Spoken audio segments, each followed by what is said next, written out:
The silence in the courtroom was a physical thing, heavy and absolute. I saw it fall over my mother, Carol, a woman who treated keeping the peace as a full-time job. The blood drained from her face, leaving a pale, waxy mask of disbelief. Beside her stood my father, Robert, a man obsessed with his local legacy who froze with his hand halfway to his mouth, as if to catch a gasp that never came. And then there was my sister, Brianna, the family's golden child, whose perfectly manicured hands went slack, letting a thick leather portfolio of documents slip and scatter across the polished floor. The judge, a man who looked like he'd seen everything, stared at me from the bench with his gavel resting, forgotten. He leaned forward, and his voice, a strained whisper amplified by the microphone, cut through the stillness. That's impossible. He turned a sharp, accusing glare on my parents. You said she was dead. 2 months earlier, I was a world away, sitting in a windowless, soundproofed room we called the clean room. It was a sterile box where the only light came from the encrypted data streams on the main monitor. My entire existence was defined by control and precision, a life lived in the classified shadows. An alert suddenly blinked on my private terminal, a Priority 1 flag that bypassed every normal channel. It was from my handler, General Wallace, a man who communicated in facts, not feelings. The message wasn't about a mission. It was a domestic legal notification, flagged by an automated system that monitored my civilian identity for anomalies. A petition had been filed in my home state's probate court.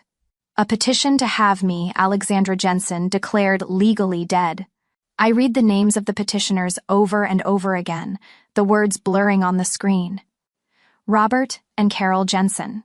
My own parents? The stated purpose was even colder: to dissolve a trust my grandparents had left for me, to liquidate every last cent. The initial shock was quickly replaced by a chilling clarity. This wasn't just a greedy, desperate grab for money. This was a Class A compromise, an active attempt to erase the legal existence of a protected government asset. My family hadn't just betrayed me, they had made themselves a threat to national security. They thought they were cashing out a ghost's inheritance to fund my sister's latest failed venture.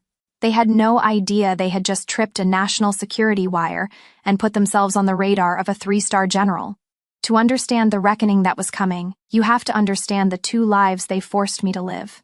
To my family, I was a known quantity, predictable, quiet, and utterly unremarkable. They had constructed a version of me that was comfortable for them, a person who required no attention and had no ambition that could possibly overshadow my sister's. They called me Alex the Archivist, a nickname born from a misunderstanding of my government job. In their minds, I was tucked away in some forgotten, dusty basement, stamping files and living a life as gray as the concrete walls they imagined around me. This fiction was never more real to them than during the last holiday dinner I ever attended, 3 years ago. The entire evening was an altar built to my sister, Brianna. She had just launched her 3rd boutique marketing firm, a venture funded, as always, by a generous loan from my parents.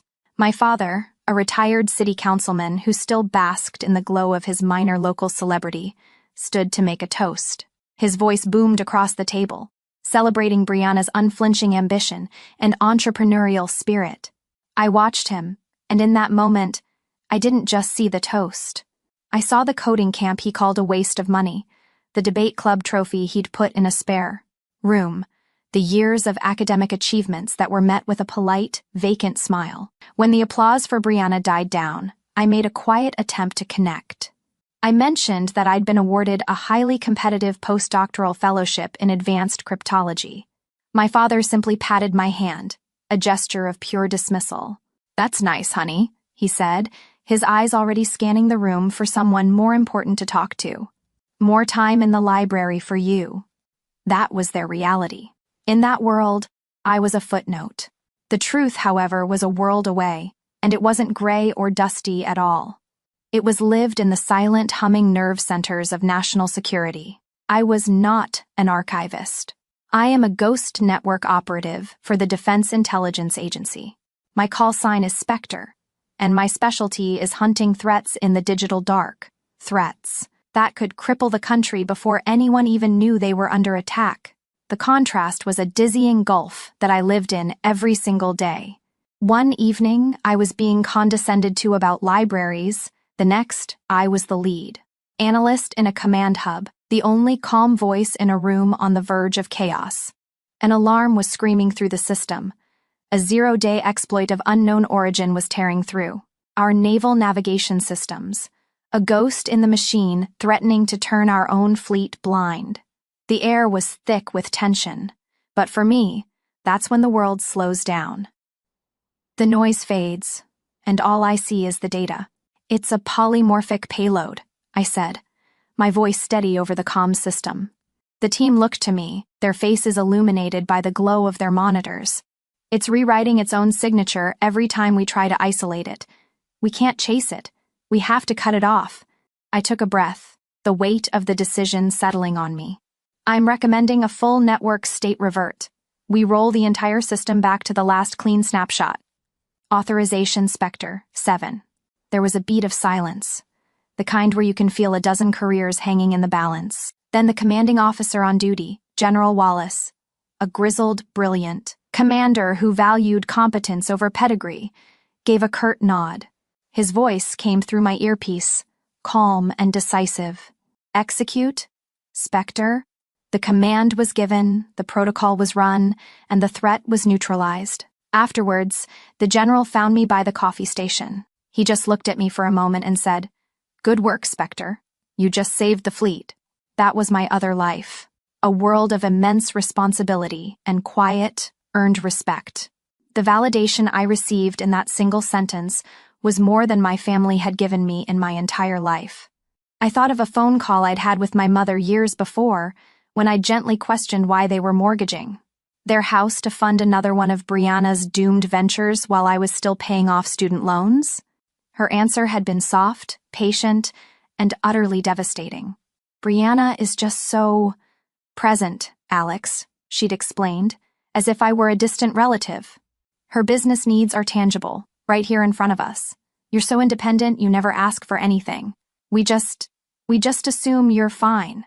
Her words weren't meant to be cruel, which somehow made it worse.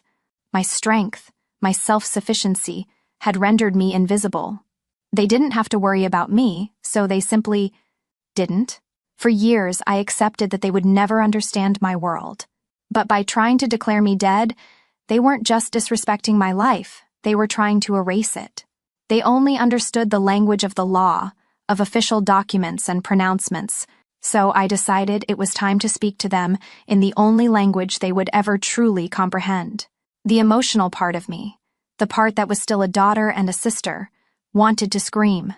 It wanted to call them, to demand an explanation, to confront the sheer, breathtaking cruelty of their actions. But that part of me had been silenced and ignored for years. It was the other part, the professional, who took control now. Spectre. And Spectre knew that an emotional confrontation was a losing battle. It was messy, unpredictable, and it would give them the satisfaction of my pain. No, this would not be a family argument. This would be a protocol enforcement. Their petition was a legal maneuver, executed with false documents and feigned grief. My response would be a countermove, just as formal, but backed by a power they couldn't even begin to imagine. I didn't need to hire a private investigator or a lawyer. I had the full resources of my agency at my fingertips.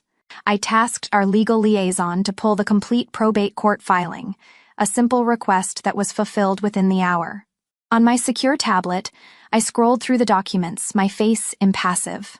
I read the sworn affidavits, signed by my mother, my father, and my sister. They had crafted a detailed, heartbreaking narrative of my disappearance, detailing fabricated searches and tearful dead ends. They had sworn under penalty of perjury that they had exhausted all means of finding me. The words were a fiction, but their signatures were a fact. A cold, hard piece of evidence.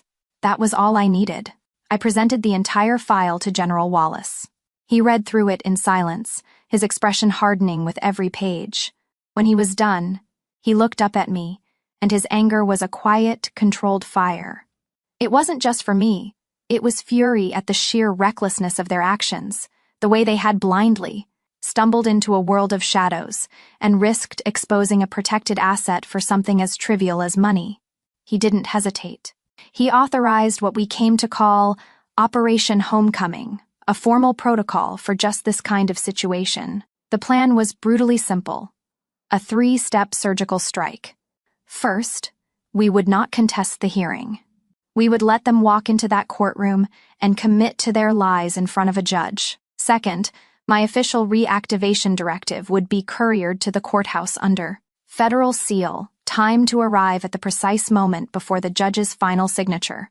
And third, General Wallace would attend the hearing himself, in civilian clothes, a silent observer from the Department of Defense, whose presence alone would change the entire dynamic of the room. My father, the former councilman, thought he knew every judge and clerk in the county. He believed he was manipulating a local system he understood. He had no idea he was a pawn in a federal operation, and that the courtroom he walked into was about to become a designated national security venue. The probate courtroom was exactly as I'd imagined it: small, stuffy, and smelling faintly of old paper and stale coffee. The air was thick with a kind of dreary importance. My family and their lawyer were seated at the plaintiff's table, radiating an aura of bored confidence. To them, this was just a final piece of administrative theater, a tedious but necessary step before they could finally access the money they already considered theirs. My sister, Brianna, was idly scrolling through her phone, while my father, Robert, leaned back in his chair, a smug little smile playing on his lips. He was in his element, a small man in a small room, about to leverage the system he thought he knew so well. They looked utterly relaxed. They had no idea they were sitting on a ticking time bomb. The judge was shuffling through the final document, his pen hovering over the signature line that would legally erase my existence. That was my cue. The heavy oak doors at the back of the courtroom swung open with a soft groan. I stepped inside. I didn't rush or make a sound. My footsteps were deliberate, measured, falling into the thick silence. I walked to the back wall and simply stood there, my hands clasped loosely in front of me, and I watched. Their lawyer was the first to see me, his smooth, rehearsed words faltering mid-sentence. His eyes widened, and he stopped talking. That's when Brianna looked up from her phone, annoyed at the interruption. Her expression of irritation melted into a mask of pure, uncomprehending shock. Then my father's head turned. His smug smile vanished, replaced by a rigid, frozen confusion. Finally, my mother saw me, and that was when the silent, collective gasp seemed to suck all the remaining air out of the room. The entire carefully constructed narrative of their grief and loss, the lie they had told themselves and the court, shattered in the space of a single heartbeat. The judge, confused by the sudden silence, looked up from his papers and followed their gaze to the back of the room. His jaw went slack. He stared, and for a moment, the only sound was the frantic beat of my own heart, steady and calm. He leaned into the microphone, and his whispered words from my memory echoed in the real, tangible space. "You said she was dead." Before my father could force his frozen lips to form a response, another player entered the game. A bailiff, who had been standing impassively by the door, moved with a newfound purpose. He walked directly to the bench and placed a large, sealed manila envelope in front of the judge. As he did, he gave a subtle, almost imperceptible nod towards the back of the courtroom where General Wallace was sitting in the public gallery, a silent, anonymous figure in a simple suit. The general's presence was a promise, a guarantee that the full weight of the United States government was now in this tiny, stuffy room. The judge looked from the bailiff to the general, and then down at the envelope. He tore it open. I watched his face as he read.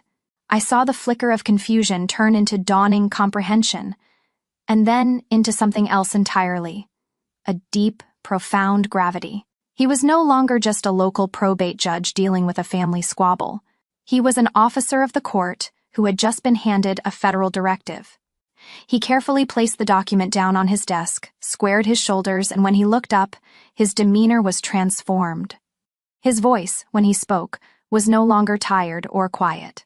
It boomed with an authority that seemed to shake the very walls.